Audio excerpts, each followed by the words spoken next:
આગળ વધીએ તો દરિયામાંથી કરોડોનું ડ્રગ્સ ઝડપાવવા મુદ્દે હર્ષ સંઘવીનું નિવેદન સામે આવ્યું।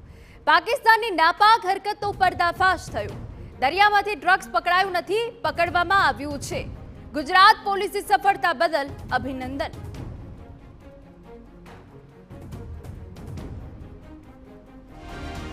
ડ્રગ્સ પકડાયું નથી, પકડેલું છે અને એ પકડનાર ભારતીય કોસ્ટગાર્ડ અને ગુજરાત એટીએસની ટીમ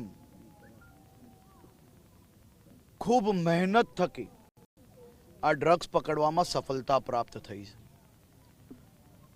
ભારે તોફાની દરિયામાં આ ગરમીના સમયે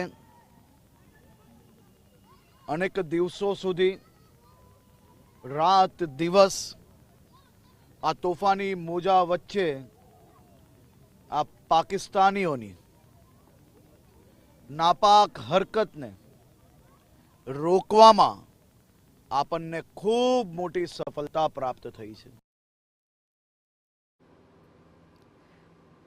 ડ્રગ્સ મુદ્દે કોંગ્રેસ આરોપ, હર્ષ સંઘવીનો પ્રહાર। શું દરિયામાં કોંગ્રેસના કાર્યકરો ડ્રગ્સ પકડવા ગયા હતા? ડ્રગ્સ મુદ્દે રાજનીતિ કરવી તે યોગ્ય નથી। અમે ડ્રગ્સ સામે અભિયાન નહીં, જંગ છેડ્યો છે। પાકિસ્તાનીઓને પૂછો કે તેમના કેવા હાલ થયા છે।